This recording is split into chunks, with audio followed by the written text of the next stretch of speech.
Hello and welcome to another episode of the Geotechnical Engineering Podcast, a podcast focused on helping geotechnical engineers stay up to date with technical trends in the field. I'm your host, Jared Green, and I've practiced as a geotechnical engineer for over 18 years. And in addition to practicing engineering, I enjoy mentoring young engineers and first-generation college students. I've focused on helping to increase the number of pre-college students that are interested in STEAM majors and fields. By STEAM, that's science, technology, engineering, art, and mathematics. In this episode of the Geotechnical Engineering Podcast, I'll be talking to Luke Turko, the Director of Geotechnical Services for Navarro Wright Consulting Engineers Incorporated, also known as NNW. And we'll be talking about how you can make the most of every opportunity that presents itself to you in your engineering career. NNW is a full-service civil engineering firm serving public and private clients in the Mid-Atlantic region. Luke resides in the greater Pittsburgh area and has responsibilities that include overseeing and managing approximately 20 employees located in 4 offices across Pennsylvania and Maryland, as well as managing and working on geotechnical projects. Luke specializes in transportation projects in Pennsylvania and was a lead geotechnical engineer for Section 55A2 of the Pennsylvania Turnpike Southern Beltway project. He holds a bachelor's and master's degree in civil engineering, and he has a focus in geotechnical engineering, and that was from the University of Pittsburgh. He's a licensed engineer in 6 states and also has international experience. He worked in 2006 in Jamaica and in 2018 in Uganda. In his free time, Luke enjoys spending time with his wife and 3 kids. He volunteers as a soccer and t-ball coach and enjoys woodworking, pit sports, and telling a good dad joke. And with that, let's jump right into our conversation with Luke Turko.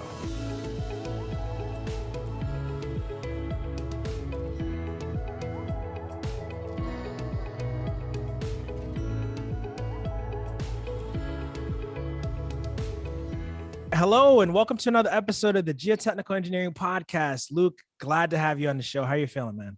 Good. Glad to be on. Excited. Excellent. All right. Well, we just introduced you to our listeners. We said your bio, but if we say in your own words, what can you tell us about your career path? And also, what is it that you do at NNW? Yeah, so like a lot of engineers, I was good at math and physics in high school, and then I actually took an engineering drawing class my senior year, and we went on a field trip to a new highway that hadn't been opened yet, the Monfayette Expressway. And apparently I came home after the field trip and just talked about this highway to my mom. She was like, "You just kept talking about this highway. So you must really like this." And I was like, "Yeah, it was really neat. They showed us these bridges and stuff." I was like, "I think I want to do this." So went to school at Pitt for civil engineering, and then was there a couple semesters, decided, hey, I'll do the co-op program, get some internship experience. And there was 5 or 6 of us. We interned at PennDOT, the local district office, and they said, name 3 disciplines you're interested in. And out of the 6, I was the only one who said geotech. I said 2 others, but I said geotech. And so by default, I was the lone person who had interest in geotech. And I hadn't even taken soil mechanics, anything. I was just like, okay, we'll make you this offer. So I took it, and I've been in geotechnical engineering. That's how it started. Since then. Yeah. So I took, soil mechanics and, went through, and then by the time I ended at PennDOT, I decided I didn't want to do state work. I want to do consulting, and those guys were great. They helped me get a internship at Michael Baker, and I interned there in my last semester, and then kind of rolled into working full time at Baker, and then stayed at Baker for 8 years, got my master's degree, night school, got my PE while I was at Baker, great company. And then the Marcellus shale boom happened in kind of the Pittsburgh area, and there was a lot of opportunity. So I jumped to URS, and then we got bought up by AECOM later, another good company. I was there 6 years and kind of progressed up to a management role. And then the last 3 years I've been with Navarro Wright, which is a 200-person firm in the Mid-Atlantic. Started out as the Pittsburgh Geotechnical Group Manager, but now I'm Director of Geotechnical Services for the company. So I have 19 geoprofessionals in 4 offices: Pittsburgh, Harrisburg, Philly, and Baltimore. So day to day, a lot of it's new. It's new for me because it's such a new role. I've been like 2 months, but it's a lot of staffing issues, proposal writing, budget issues, kind of like putting pieces in place. And I still manage some projects in Pittsburgh, but it's a new role. It's exciting, something different. It's always good to keep moving up. So, oh, I wanted to tell you about. So I had a funny story about Sebastian. Do you mind if I tell this now? Yeah, go for it, man. Go All for right. it. So Sebastian, you had him on in December, I think, and he tells a great story. Anybody's listening, go listen to that one after this one. But, it's exciting, but I won't give it away. Okay. But so I did this co-op at Pitt, and to get credit for the co-op, we had to do a presentation, and it was the same day as senior design. Jared, you probably did senior design. Yep, we had capstone design. Yep. Yeah, we had to do a presentation. So we did our senior design, and everybody wanted to go to Hemingway's, which is the bar at Pitt, to go celebrate. Okay. And so we went during me and my group, like every group was there, and we're drinking. And I was like, oh, I co-opted and I had to give this presentation on my my internship. So I had to run up and find the Dr. Vallejo to give him this presentation. It was just like 5 minutes just so I could get credit for my internship. Yeah. And he grabbed his TAs, and one was Sebastian. Okay. So I give this like 5-minute presentation, like, 2 beers in, whatever, like I just fly through it, think nothing of it. Like 3 or 4 years later, I run into Sebastian at a FHWA design class or something. Okay. And at the break, he walks up, he's like, hey, Luke, I want to tell you something. And I'm thinking, like, what does Sebastian want to tell me? And he's like, hey, you remember when you gave that presentation? I'm like, not really. And then he goes, you said something that had this like big impact on me. And I was like, what did I say? What? And he said, you said like everything in school you learn, you apply these formulas to like Ottawa sands or Chicago clays, these like clays and sands. And then you showed me a boring log you got at PennDOT, and it was like silty sand with gravel and clay. And I was like, so you have to take these equations and apply to this boring log. And he said, I thought so much about that afterwards, because he was at his PhD and hadn't thought about that. But anyway, I just thought that was funny. And that's awesome. Share that. So. Well, the reality is that, when you're presenting, you never know who's in your audience, and you never know how they're going to receive what you're sharing, Yeah, exactly. Yeah. That he remembered that I said that like blew my mind. So, yeah. So anyway. That's awesome. You thought you were talking for 5 minutes to get credit. And, there's a design professional that's like, hey, interesting. Yeah. Something I said caught its ear. So, yeah. Wow, that's cool. Thanks for sharing. Thanks for sharing. Yeah. And then when we think about your career, it looks like you've had several opportunities to work on, different types of projects, and you work for different types of clients. Can you tell listeners a little bit more about some of these projects, and how did these opportunities come about? Yeah, sure. Yeah. I mean, that is one thing, if you go work for a large company, there's a lot of different disciplines there, a lot of different groups. So, you can take advantage of that, like jump on opportunities to work for all kinds of clients. Actually, when I interned in the geotech unit, we were talking about this at Baker, and then I'm like all excited, I'm going to do geotech, and then Hurricane Katrina happened. And then 2 weeks before I start, they're like, hey, all this work kicked up from our Alexandria office because they're all helping FEMA down at Hurricane Katrina. So they said, we have all these LOMAR and CLOMAR reviews to do for FEMA. And I'm like, what's a LOMAR? I didn't know anything about it. I interned in the geotech group. And so I did that for 6 months, learning how to review these and what they are. They're, people want to change the flood map, they either raised grade or put in a culvert or whatever. And then, it's reviewing these map changes, but, so you adapt and do the best you can. And then, pivot when an opportunity comes up to the next thing. And then, so yeah, I did that. And then actually my first job to get out of doing that was at Baker. They said, hey, we're drilling these test borings in Jamaica. Can you jump on this job? So my first full-time assignment as a geotechnical engineer was in Jamaica. And how cool is that? How long was the assignment? It was a month. We ended up being there a month. Yeah. So I did that and then got back, and then I was back in the geotech unit, but we did all kinds of different projects. Tailings dams for the mining industry, landfill liners.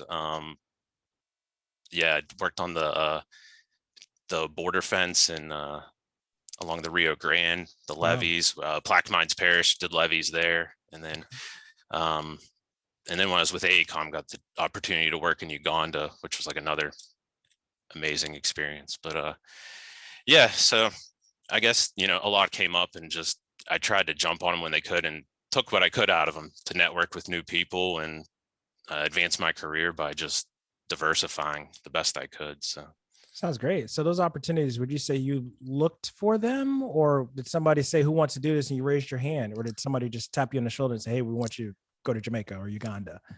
I think it was a little bit of both, Okay. like I know you have a question later about Jamaica and Uganda. I can go into those a little more. Those were a little different, but Okay. yeah, a lot of it was do good work when you do get picked, and that'll get your name called for more things. If take ownership in things. I think that's the big thing. If you want this to be successful, do your best to make sure it's successful. That even if you have a tiny part, like if you do that, then other opportunities they'll just come up, whether you're asking for them or other people are just volunteering you for them, they'll come up. So you're absolutely right. I mean, the reality is, if you do good work, somebody's going to need good work to be done, and they're going to come to you. So there's exactly wisdom there. Yeah. And I understand you recently were the lead geotechnical engineer for a new highway, and it was going through an area with, I guess there was legacy coal mining issues. That sounds cool and challenging. And being that highway is the highway class trip is what interested you in geotechnical engineering. It's almost like, life came full circle. But can you tell us a little bit more about that experience? It honestly did, because that field trip we went on New Highway, this was a new section of it. Oh, no way. Look at that. 15 years later. Oh, that's too cool. And yeah, so I was at URS at the time, and it was a 3-year design process, and I got to be the lead geotech engineer. And there's not too many times you get to work on a brand new 4-lane limited access highway going through like the woods, or like usually it's widenings or bridge replacements. It's like brand new highway project, nothing's there, so tons of planning. It was really rewarding. The Engineering Society of Western Pennsylvania has a Pittsburgh magazine. The spring 2021 issue, it's the latest one right now, has an article on this whole new section of highway that's opening this year in October 2021. So if anybody wants to read more about it, go check that out for sure. But yeah, we drilled more test borings, did more testing than I ever did on any project, installed monitoring wells. And then what was neat, there was different sections, and some were deep mined and some were strip shallow mined, but we had the one section kind of in the center where we had both. Wow. The high hillsides were deep mined, and then the valleys, they stripped the coal and then backfilled with the spoils. Okay. And what was most challenging thing, I would say, was the area of the spoils where they backfilled the strip mining was actually plugging the mine pool in the deep mined area. So like normally you're like, you have 10 feet of soft soils.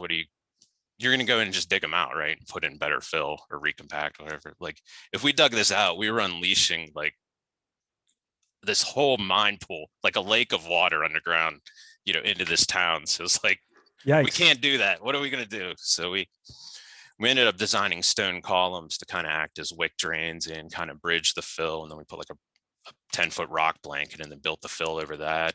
Okay. And then we grouted the deep mine areas and had to pre-drill piles for bridges through the deep mine. And there's actually an 8-span bridge out there, and it has 3 different foundation types on it, piles, caissons, and spread footings on rock. And it just like at the bottom of the valley, we were below the coal actually, so we could do spreads on rock. And then as you came up out of the valley, a different thing just worked for a different reason. So it was probably like one of the most challenging but rewarding projects I worked on. And I'm excited in October to, years later, now that's built, I can go drive on it. Yeah. So yeah.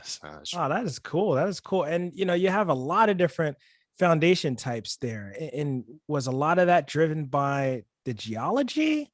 or cost? I mean, how did you get to It where you was ended? cost because there was 2 bike trails, a stream, 2 state roads, all in this valley, and the coal seam was kind of like halfway up the valley, maybe. I think Mm, the 2 piers and the 2 abutments were above the coal seam, and everything else was below it. So it was a little bit of geology, and then caissons worked for most of the piers, I believe, because of cost. Actually, it was just the footprint of the footing was smaller, so like we didn't have to. The shoring design was just getting too big to put in a piled pier. So got it. it was cost related, and the geology was kind of a mix of everything. So it Okay. was. That's awesome. That's awesome. And um, I'd be curious to hear, how important do you think it is to learn something new, or to work with new people, or to diversify in your career? And if you think it's important, how can somebody do that? I I think it's very important. At least in my personal opinion. I mean, it's been very important to my career. You know, Yeah. networking is huge. The more people you know, the more opportunities come up, I believe. And you know, the more skills you obtain, if a new opportunity comes up, and like we were saying earlier, if you're that person that is the go-to person who's willing to jump on new assignments, like, it's just going to only help your career. Uh, you know, not maybe I'll be the only person to quote Tony Robbins on this podcast, but he says if you're not growing, you're dying, and I Yeah. mean, maybe that's a little harsh, but there's some truth in that, right? I mean, if you're not like learning new things, developing, I feel like you get stuck in a rut, just kind of doing the same types of work all the time. So at least for me, that's kind of kept it exciting, was diversifying. So Okay. Thank you for that. That makes a lot of sense. And then, in your opinion, what would you say to someone that's curious about how to motivate people to, put forth the greatest effort and working on a project or a task? A lot of the projects you're talking about, these things take a long time. How do you keep engineers engaged for that long? that that's a tough question. I mean, because different people are motivated by different things, right? Some people it's money, some people it's I want to be the expert at this one thing, so how do you Yeah. motivate somebody to um like I always my motivation was always I would pick somebody who like was at the career place or doing like managing a big project, Hmm. and like I would write down like, hey, I want to be Jack in 5 years. He's running this big project. That's Okay. who I want to be in 5 years. And I wouldn't just like think about it. I'd like write it down, and then like, engineers love processes, right? Create a Yeah. process to get there, right? Okay. Like go, you know, I used to bug so many, and I had a great group of senior geo guys when I was starting out, but I used to bug them constantly, and not just Okay. about geotech stuff. Yeah. Like I'd be like, well, why is this guy in this group doing this? And why is this? And why'd you make this decision? And just Okay. constantly asking questions. So, I mean, if you want to go after, pick the people's brains who are doing the stuff that you want to do, and I think that'll motivate you to advance, right? If you have set goals and you're going after them, you'll be motivated to make a project successful. So. Yeah. And especially if people are you know, willing to let you bug them, right? If somebody says they Yeah, have an open door, it's like, go in the door, right? that's true. Yeah. I used to have um, the Walter guy I worked with, PhD level, really, really smart, and I learned a lot from him. But Yeah. he a lot of the junior staff would be like, oh, I'm scared to talk to him, and I'll be like, he knows so much, like go talk to him. Go Like, talk to him. Exactly. yeah, and Exactly. and once you got him talking, he was great. He was just, like Just a a little little intimidating, shy. right? Yeah, maybe intimidating. I don't know, but yeah, but you won't know unless you go after it, right? Yeah. So. No, it's true. It's true. All right, cool. When we start thinking about the career, continuous education is very important. But if somebody's working full time and they want to grow in their career, how do they get an advanced degree while working full time? I mean, it sounded like you did something like that. Can you give some Yeah, tips for that? biggest thing I'd say is start early, because you're already in that mindset of school, right? You Yeah. if right when you start working, jump into it. And honestly, too, if you're, most people want to get their PE, and so if you're in that mindset of taking classes and um, taking tests, then when you go to take your PE test, like it's only beneficial. You're kind of already in that zone, I think. Yeah. So like it's got to be hard if you haven't taken a test in 4 years to go study and take a test. Like, so I thought that was my hugest advantage. I was taking advanced soil mechanics and all these classes. And then it was like, go take this PE test. And I was like, oh, this isn't too bad. I mean, I've been taking tests. Just another So, test at that point, right? right. So start early and get buy-in from your manager, right? You need buy-in. Like you need them to be committed to that degree as much as you are. Correct. Because they can't be sending you to Uganda to do test boring inspection if you're or whatever, like I got a review class on Thursday, right? Yeah, exactly. Yeah. Like, so honestly, yeah, you need buy-in. And I think too I did it in person. With online classes now, it's gotta be easier to fit in. Everything's getting, if you're in a hotel somewhere, you can at least get the class, right? Yeah. So timing is important though. I know a lot of folks that, I always tell staff, let me know and remind me, right? So that like if you have to leave a certain time on a certain day to take your class or to do problems, you got to let us know, because we don't know you're studying for the exam.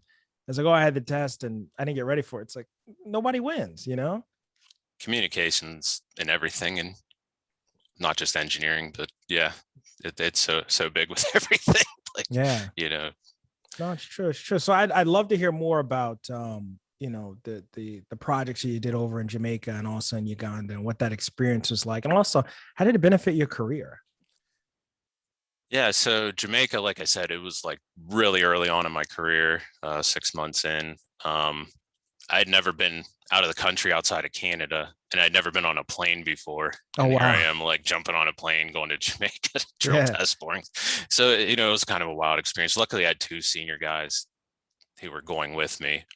And it was really interesting. It just gives you an appreciation for like the different cultures and meeting different people. And, you're not just doing work in this little city or state you're in. You're seeing this stuff on a global scale, which I thought was just so amazing. But yeah, the first week we arrived, we go through our training and safety stuff, and we're sitting in a trailer waiting for the equipment to come. And we hired drillers in Miami, and they barged the drill rig in the container to Jamaica. So one that you've probably heard, like island time, like they would say, oh, soon come, soon. Like, when's the barge gonna be? Soon come, soon come. We're waiting. Like finally Friday, and we're planning on working 7 like 12s or more. Just we want to drill these borings and get back to the US. We're just gonna do this work. So the container comes like Thursday night. It's a Friday morning. We're like, there's this padlock on it, and they're like, oh, the inspector has to open this. We're like, when's this guy coming? Like, oh, soon comes. So like, it was like Friday at 3:00, I think. And the guy shows up. We're like, can you unlock the container? All the drill rods are in there. And he looks at the manifest.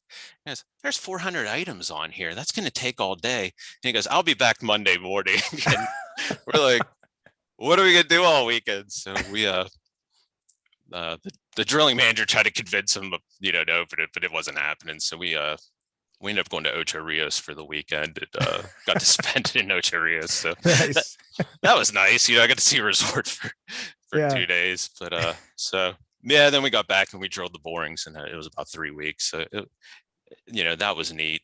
Got to see different geology. And then so Uganda was a totally different experience. It was also an amazing experience, but they found oil in Lake Albert, which is the lake between Uganda and the Congo. And it's way on make sure I get this right, it's way on the west side of the country. And the airport in the capital city, Kampala, are way on the east side on Lake Victoria. So they wanted a local engineering firm to design the well pads, and they put in their proposal. you have to team with an expert in well pad design, oil and gas. Okay. So AECOM had a Uganda office, and they teamed with the local civil firm. Okay. And then they went back to pit the Marcellus Shale and all the shale gases, Houston. They just grabbed resumes and kind of sent them to this firm. Okay. So like my resume got sent, and talk about like just unique opportunities and how they come about. Yeah. So, I heard some about this project, like wasn't sure what was going on. And then I find out our team won the project. And then I get a copy of the proposal.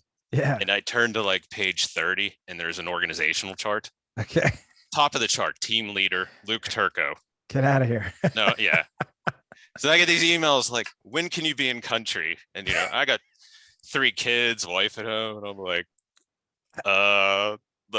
I got to think about this. Yeah. Am I going to do this? Like, do I back out now? Like, I felt bad backing out. That was the team leader. Like, even though I didn't volunteer for that, right? Yeah. So we flew in. Niles, who's a great engineer out of Denver office. We actually met. We had talked on the phone on these Zoom calls with the client. Yeah. We actually met in person in Kampala, getting off the plane, like in the dark, trying to find our driver. And so then we get there, and the roads are so bad to get to the well pads because they're way on the other side of the country. Mm-hmm. Like, we're gonna fly there. So wow. We get in this like 16-person plane with all the Ugandan engineers and great people. Everybody was so nice there. It was an amazing experience. We get on this plane, we fly over to near the well pads, and the plane goes down, and it skims the bottom and it shoots back up, and I'm having a heart attack. Like, what is going on? And the Ugandan guy next to me, he goes, "There's cob on the runway," and it was a grass runway.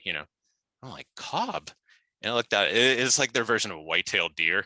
There had to be like hundreds just eating grass because it was this cleared flat area, like out in the middle of like the forest. And so he did that like 3 times before we finally landed. I was like, but at least I was expecting it the next few times. Just to clear him off the runway. And so yeah, we went and saw the well pads and then flew back. And then it ended up being Niles was more the expert they needed, not me. But I tried to contribute and do the best I could to help them. A lot of it was sometimes they didn't have the training, like the AutoCAD or this training that we have in the US. So I kind of was more of like, hey, I'll hook you up with this guy who's an expert in Civil 3D. And, they were always appreciative. I just tried to kind of keep things moving along. But, as far as geotech, they had a local, I think he was the professor of soil mechanics, like at Kampala, was on the project. I'm like, he's going to know more about the soil in Uganda than I ever will. So, Exactly. Yeah. So, but yeah, I think like that, it did kind of rejuvenate my career. I feel like, something exciting and new kind of get you back engaged with, your profession. So, yeah, I mean, anytime you're able to step outside of your comfort zone, you're going to grow, That was kind of what my thought was with doing this podcast, right? Just about your comfort zone. Exactly. Try to grow. Yeah. Well, that's good. Well, before we pause, what would you say, just advice to the listeners for how to advance their career? You gave some tidbits here, but just, if you're looking at your younger self, what do you wish you knew then that you know now? Yeah, if you get small assignments, I mean, that you don't like, do the best you can with them, and, still put your best foot forward. And then you may actually not realize later in your career, that'll help you. Like I was saying, I did like Lomar reviews for 6 months. Maybe at the time I probably was complaining, I wanted to do this. I need to start my geotech career, like not reviewing flood maps. And then, but now that I look back, I'm like, oh, I made the best of that. And now if I'm sitting in meetings, somebody's talking about HEC-RAS models or whatever, like I know what they're talking about, and I've seen it and reviewed it. So, I think that would be my advice. Just any opportunity you get, do it to the best of your ability, even if it's not your favorite thing you're doing, because, showing that you do good work and that, meet new people. It's going to be worth it in the end of your career. So. Excellent. I'm sure the listeners will appreciate that. So right now we're going to take a break and we're going to come right back in a moment and close this one out with Luke in our career factor of safety in segment. Stick around.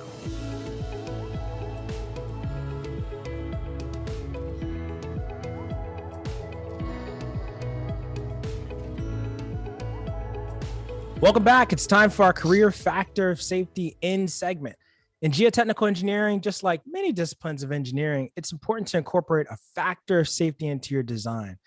But what about incorporating a factor of safety into your actual career? Today, of course, we're speaking with Luke Turko. Luke, you've already had a very successful career. Now, when you look back at your career, what's one thing you implemented in your career to give yourself, let's call it a factor of safety in your career? I feel like mine's my support system, my wife and my kids, my family. Nice. That's my safety factor because, if you set goals in your career or dreams, or you want to go after a new job or a new opportunity or whatever in your career, if you have that solid support system, whether it's friends, family, whatever, even if things don't work out, you take a chance and it doesn't work out, you still know at the end of the day, they're going to have your back. So nice. I think that's my safety factor. So. Oh, that's great. That's great. When you have the home team, the home team never loses. So that's great. That's right. That's right. I like that. Awesome. Well, Luke, thank you so much for coming on and thank you for sharing all the great insights with us. And I know the information that you shared and the advice is going to be helpful to our listeners. Now, if a listener wanted to reach out to you, what's the best way for them to get you? You're on social media or an email you want to share?